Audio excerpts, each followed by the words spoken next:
నేను ఏడుస్తున్నా, ఏం చేసినారా, ఏమైతుందిరా, ఎందుకురా ఈ పిల్లల పరిస్థితి అని ఆలోచన చేసి ఆ రోజే పిల్లల మీద పండుకున్న భార్య పిల్లల మీద ప్రమాణం చేసిన అయితే అడక తినాలి, లేకపోతే హైలైట్ బతకాలి, ఈ బతకాలి, ఈ రోజు నుంచి డిసైడ్ అయ్యాను.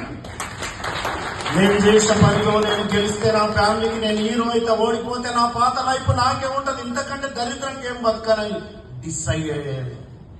ఈరోజు 34 నెలలైతుంది వ్యాపారాన్ని ప్రారంభించి. నిన్నటి వరకు నేను తీసుకున్న ఇన్కమ్ 4,48,94,000 రూపాయలు అక్షరాల సంపాదించడం జరిగింది. నేను తీసుకోవడం గ్రేట్ కాదు, నాతో పాటు జర్నీ చేస్తున్న, నాతో పాటు కలిసి పనిచేస్తున్న నా టీం సభ్యులందరూ తీసుకున్న ఇన్కమ్ నిన్నటి వరకు 97 కోట్ల రూపాయలు తీసుకోవడం జరిగింది సార్.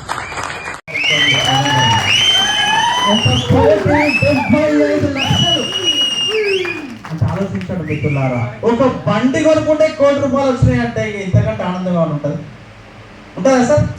ఉంటుందా అండి?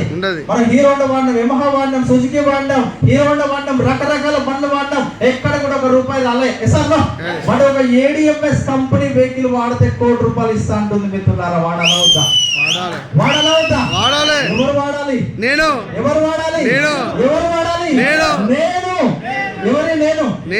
నేను. ఇక్కడ ఎవరైతే బిజినెస్ చేస్తున్నారో, నేను అనే వ్యక్తి బిజినెస్ స్టార్ట్ చేస్తున్నాడు మిత్రులారా. ఈ నేను అనే పర్సన్ నుంచి మన బిజినెస్ స్టార్ట్ అవుతుంది. ఇక్కడ ఎలాంటి పెట్టుబడి లేదు.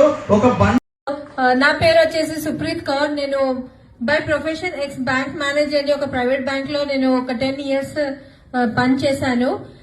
మా ఆయనతో పాటు ఈ బిజినెస్ బిల్డ్ చేస్తున్నాం ప్యాషనేట్ గా.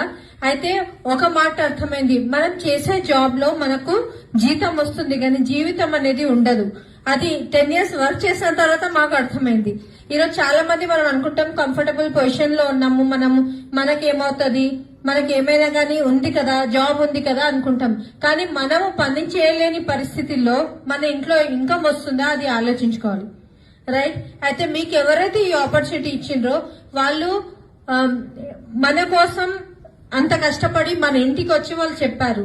వాళ్ళ మాట నమ్మండి. వాళ్ళ అబద్ధాలు ఎందుకు చెప్తారండి మన ఇంటికి వచ్చి, రైట్?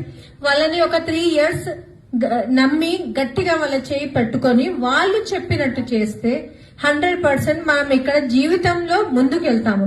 ఇక్కడ చూడండి, ఫస్ట్ మా గ్రామం వచ్చేసి ఎర్రపల్లి, మండల సిబ్బంది, జిల్లా హన్మకొండ సార్.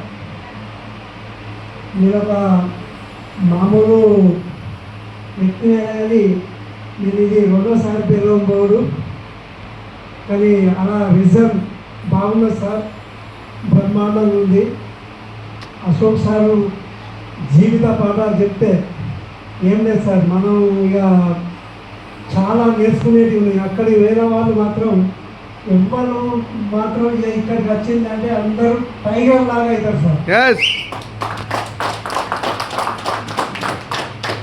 అదొక రీజన్ ఉంది కంపెనీలో.